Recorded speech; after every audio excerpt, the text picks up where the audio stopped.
everyone, myself Mohit Bansal and I'm your biology instructor. तो students, आज हमारे पास नया टॉपिक स्टार्ट होने जा रहा है of your chapter that is human health and disease.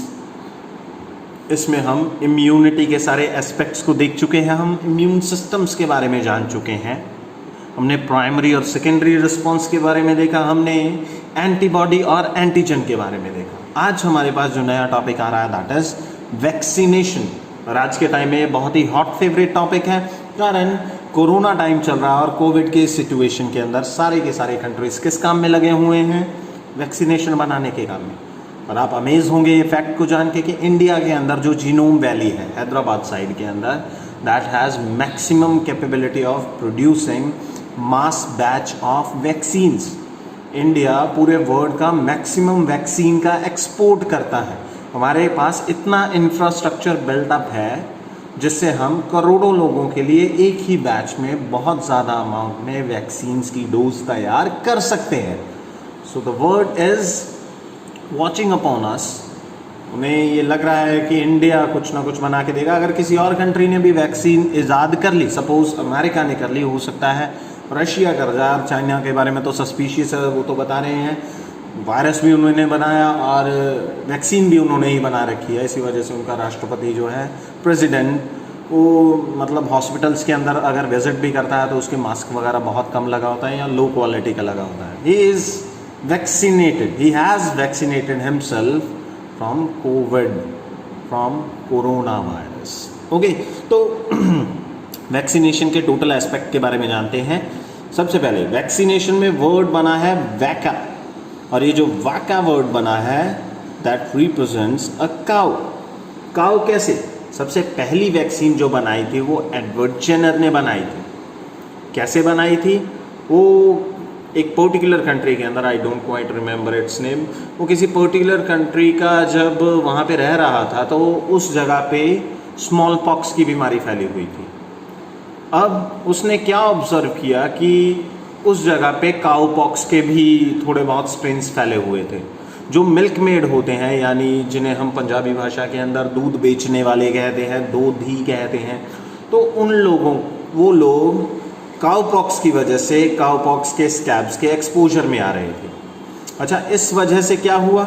उन लोगों को स्मॉल पॉक्स की बीमारी नहीं हो रही थी, क्योंकि स्मॉल पॉक्स और काउ पॉक्स का जो वायरस होता है वो काफ़ी हद तक रिजेंबल करता है, ऑलमोस्ट रिजेंबल करता है।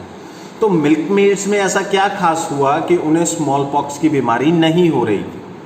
तो इससे जस्टिफाई करने के लिए कि काउ पॉक्स के एक्सपोजर की वजह से मिल्कमैन को स्मॉल पॉक्स की बीमारी नहीं हो रही थी, एडवर्ड जेनर ने क्या किया? एडवर्ड जेनर ने अपने खुद के बेटे के अंदर पॉक्स का जो वायरस है वो इंजेक्ट कर दिया। इससे उसके अंदर माइल्ड से सिम्टम आए, लेकिन कुछ दिनों बाद उसने अपने बच्चे के अंदर स्ट्रॉन्ग डोज वाला बैक्टीरिया दे दिया या वायरस दे दिया, जो भी पैथोजन उसका इन्वॉल्व था। वैसे ये वायरल ही होता है, लेकिन सेकेंड टाइम में स्मॉल पॉक्स की स्ट्रॉन्ग डोज देने के बावजूद भी बच्चे के अंदर ये बीमारी नहीं हुई। तो उसने क्या देखा? उसने देखा कि अगर हम एक वीक बैक्टीरिया का या एक वीक पैथोजन का प्राइमरी रिस्पॉन्स ले लें तो नेक्स्ट टाइम जब ओरिजिनल बैक्टीरिया आएगा उससे हमें मतलब स्वीयर सिम्टम वाली बीमारी नहीं होगी। सारा कॉन्सेप्ट जो है, ये सारा कॉन्सेप्ट काउ से रिलेटेड है। तो काउ से वर्ड निकला वैका और वैका से वर्ड निकला है वैक्सीनेशन। तो पहले हम डेफिनेशन चेकआउट कर लेते हैं। What is vaccine? It is a liquid suspension of modified और इनएक्टिव पैथोजन। पैथोजन को डिसआर्म कर दीजिए, पैथोजन को इनएक्टिव कर दीजिए, उसे मार डालिए, उसे भूखा रखिए, कैसे भी उसे मॉडिफाई कर लीजिए, जेनेटिक इंजीनियरिंग लगाइए, कुछ भी कीजिए, उस पैथोजन का एक लिक्विड सस्पेंशन बनाइए जिसकी विरुलेंस बहुत ही कम हो चुकी है, जिसकी इन्फेक्टिविटी बहुत ही कम हो चुकी है। इसे बॉडी के अंदर इंजेक्ट कीजिए, चाहे ओरल दे दीजिए, चाहे इंजेक्शन दे दीजिए। IV, IM, SC, IV intravenous होता है, IM इंट्रामस्कुलर होता है, SC सबक्यूटेनियस होता है, जो जैसे भी। तो आप चाहे बॉडी में इंजेक्ट कीजिए, चाहे आप बॉडी में ओरली दीजिए, ताकि स्पेसिफिक पैथोजन के अगेंस्ट, जब ओरिजिनल पैथोजन आएगा, स्ट्रॉन्ग पैथोजन आएगा, उसके अगेंस्ट बॉडी इम्यूनिटी डेवलप कर लेती है। तो इस लिक्विड सस्पेंशन को नाम दिया जाता है वैक्सीन। मैं डेफिनेशन कंप्लीट दोबारा रिसाइट करता हूँ। A liquid suspension of modified और inactive pathogen whose injection in the body provides immunity against specific pathogen, that is vaccine. अब वैक्सीन के बाद नेक्स्ट आता है vaccination. It is a process of introduction of vaccine into an organism to provide protection against a disease. Vaccine तो एक liquid suspension है। जब ये लिक्विड सस्पेंशन किसी ऑर्गेनिज्म को दिया जाएगा ताकि वो किसी बीमारी के लिए इम्यून हो जाए, तो इस प्रोसेस को वैक्सीनेशन कहा जाता है। लिक्विड देने के प्रोसेस को वैक्सीनेशन कहा जाएगा और लिक्विड को वैक्सीन कहा जाएगा। Next, immunisation. अब वैक्सीनेशन और इम्यूनाइजेशन पैरेलली चलते हैं। कैसे?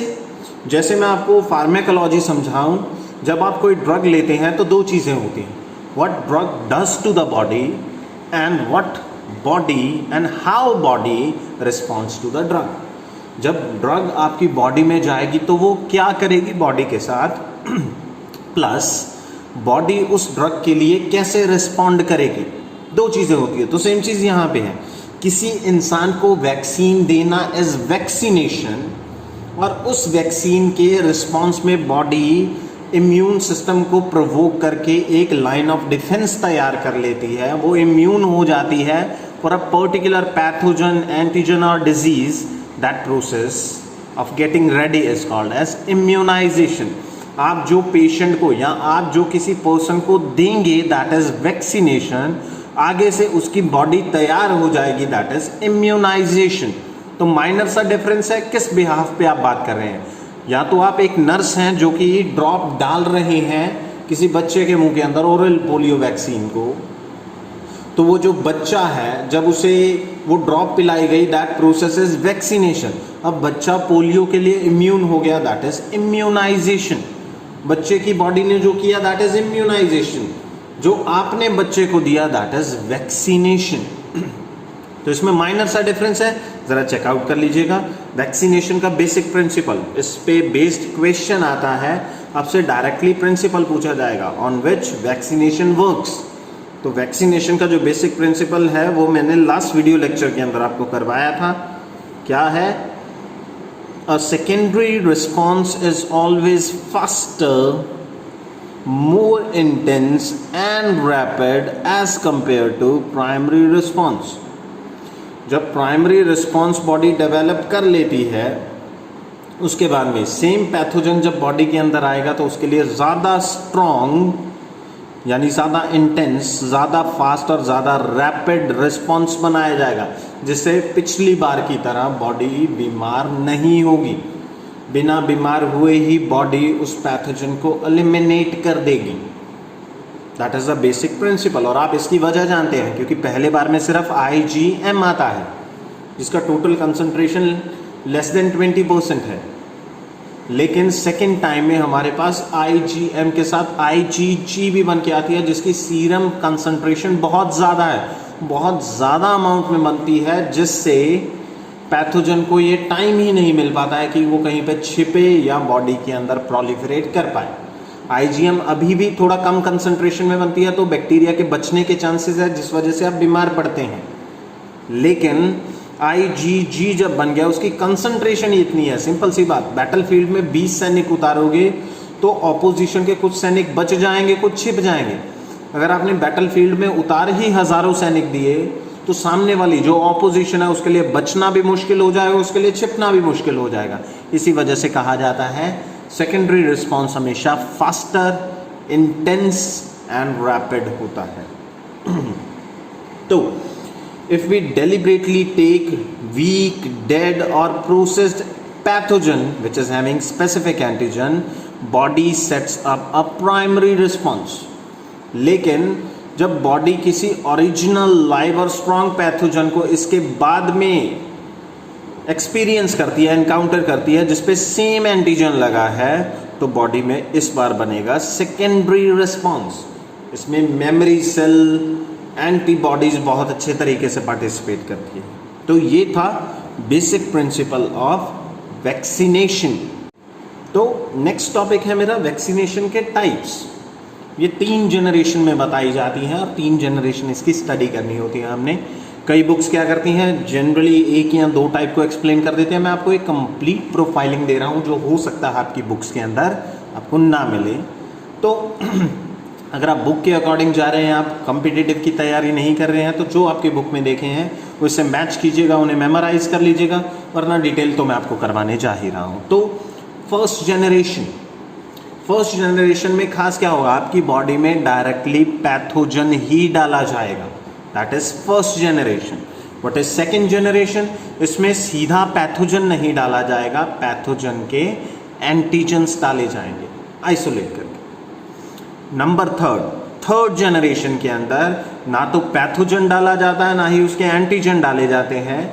पैथोजन में से वो जीन आइसोलेट किया जाता है जो कि एंटीजन बना रहा था, क्योंकि आपको पता है एंटीजन जो होते हैं वो जनरली प्रोटीन्स होते हैं, तो उन प्रोटीन को बनाने वाला कोई जीन भी होगा। जीनोम प्रोजेक्ट चलाइए, उसका जीन आइडेंटिफाई कीजिए एंटीजन बनाने वाला, उस जीन को आइसोलेट कीजिए और ह्यूमन बॉडी में इंसर्ट कर दीजिए। जब आप ह्यूमन या एनिमल बॉडी के अंदर ये जीन इंसर्ट करते हैं तो ये जीन एक्सप्रेस होता है और प्रोटीन बनाता है।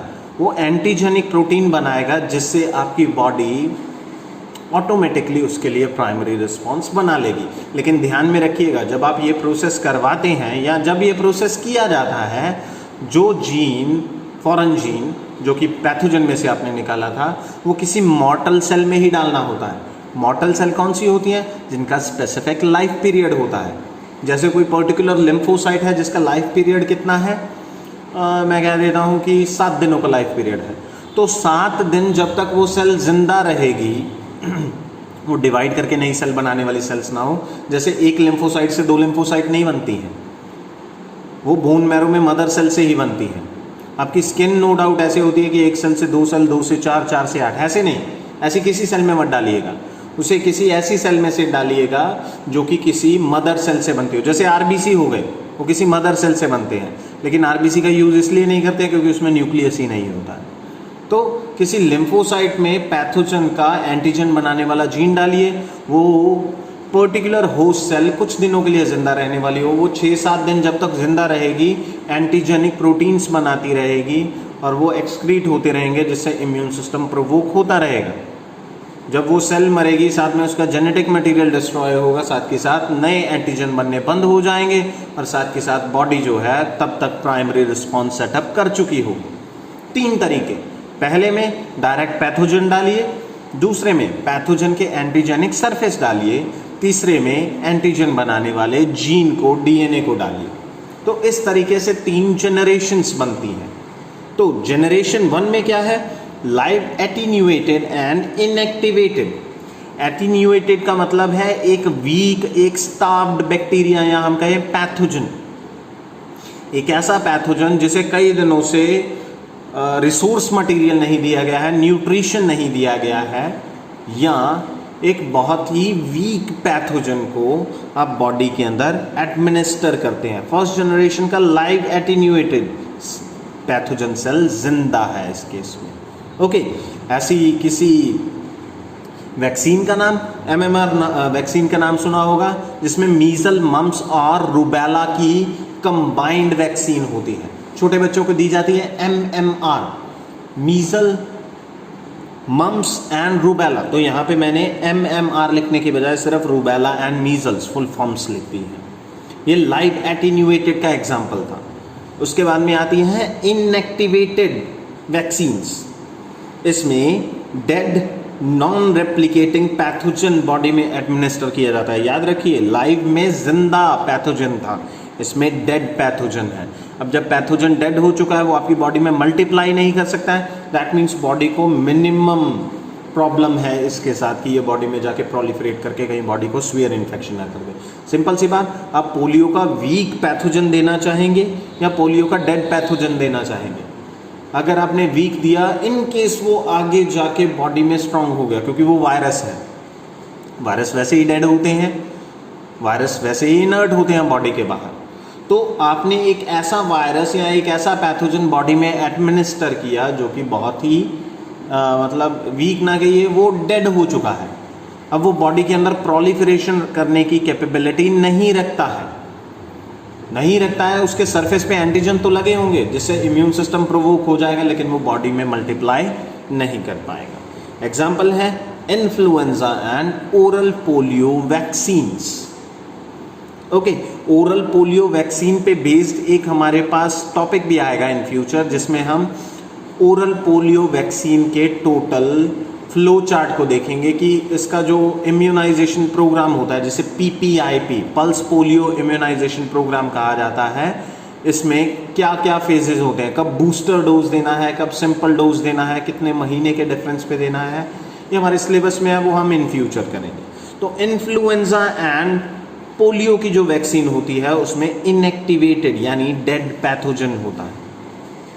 Next is second generation. आपको याद होगा मैंने सेकेंड जनरेशन क्या बताया था, इसमें पैथोजन नहीं डाला जाता है, उसके सरफेस पे लगे एंटीजन या टॉक्सिन्स दिए जाते हैं। तो पहला आता है सब यूनिट वैक्सीन। कई बुक सब यूनिट वैक्सीन को रिकम्बिनेंट वैक्सीन ग्रेड 3 के साथ मिक्सअप करके बताते हैं, लेकिन जनरली सब यूनिट वैक्सीन के मेजर पोर्शन सेकेंड जनरेशन के अंदर ही कवर अप होते हैं। तो सब यूनिट वैक्सीन में क्या है, इसमें पैथोजन के सरफेस पे लगे हुए एंटीजेनिक जो रिसेप्टर्स होते हैं या एंटीजन्स जो लगे होते हैं उन्हें आइसोलेट कर लिया जाता है, प्योरीफाई करके बॉडी में एडमिनिस्टर कर दिया जाता है। अब जब पैथोजन नहीं गया, सिर्फ एंटीजन गया है, एंटीजन तो मल्टीप्लाई नहीं कर सकता है, पैथोजन खुद को डिवाइड करके 1 से 2 बन जाता है, एंटीजन 1 से 2 नहीं बन सकते हैं। तो जितना भी आपने एंटीजन दिया बॉडी में उतना ही अमाउंट रहने वाला है। तो ऐसी सिचुएशन में बॉडी एक वीक प्राइमरी रिस्पॉन्स सेटअप कर लेगी और बॉडी रेडी हो जाएगी सेकेंडरी रिस्पॉन्स के लिए। हेपेटाइटिस बी इसका एग्जाम्पल है। Next is toxoid. एक होता है टॉक्सिन और एक होता है टॉक्सॉइड। टॉक्सिन एक पोटेंट, एक एक्टिव फॉर्म होती है हार्मफुल मटेरियल की जो बॉडी में डैमेज करता है। What is a toxoid?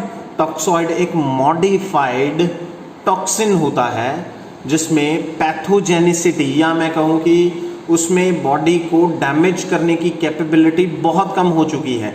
ऐसे टॉक्सिन को डिसआर्म्ड पैथोजन या डिसआर्म्ड टॉक्सिन कहा जाता है।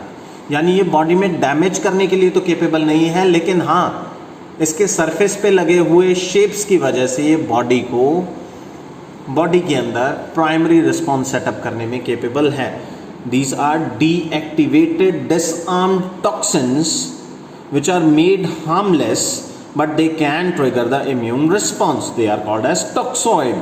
इसमें टेटनस का टॉक्सॉइड और डिप्थीरिया का टॉक्सॉइड आता है। डिप्थीरिया बीमारी को हमने डिटेल के अंदर पढ़ना है, हमारे सिलेबस के अंदर ये है। नेक्स्ट आती है कॉन्जुगेट वैक्सीन। एक वीक एंटीजन को जो बॉडी में इरिटेशन करने की कम कैपेबिलिटी रखता है, हो सकता है ये बॉडी में इम्यून सिस्टम प्रोवोक ही ना करे, तो इसके साथ स्ट्रॉन्ग एंटीजेनिक कैरियर्स जोड़ दिए जाते हैं। ओके, ये जो वीक एंटीजन है ये शुगर का बना होता है जनरली, और शुगर वाले एंटीजन आपको बैक्टीरिया के कैप्सूल से ही निकलते हैं, क्योंकि बैक्टीरिया का कैप्सूल मेजर बना ही शुगर से होता है। तो बैक्टीरिया के कैप्सूल के शुगर्स निकाल लिए जाते हैं एज वीक एंटीजन, और इनके साथ स्ट्रॉन्ग प्रोटीन के बने हुए एंटीजन कैरियर जोड़ दिए जाते हैं, बॉडी में इंसर्ट किए जाते हैं, जिससे प्राइमरी इम्यून रिस्पॉन्स सेटअप हो जाता है। That is known as conjugate, जब दो चीज़ों को जोड़ा जाता है। एग्जाम्पल है HIV, Haemophilus influenza type B, which is given for newborn's. Next third generation में हमारे पास आती है DNA vaccine and recombinant vaccine. ये DNA वैक्सीन और रिकम्बिनेंट वैक्सीन हो सकता है आपको कम समझ में आए, वजह आपने अभी तक बायोटेक्नोलॉजी नहीं पढ़ा है, ये बायोटेक्नोलॉजी से रिलेटेड है। तो वैक्सीन, DNA वैक्सीन और रिकम्बिनेंट वैक्सीन में क्या फ़र्क है? DNA वैक्सीन में पैथोजन का टारगेट DNA निकाल लिया जाता है जो कि कोई एंटीजन बनाता है, इसे जीन गन के थ्रू डायरेक्टली सेल के अंदर डाल दिया जाता है। होस्ट सेल, एक मॉर्टल सेल जो कुछ दिनों में मर जाती है, हमारी बॉडी की सेल।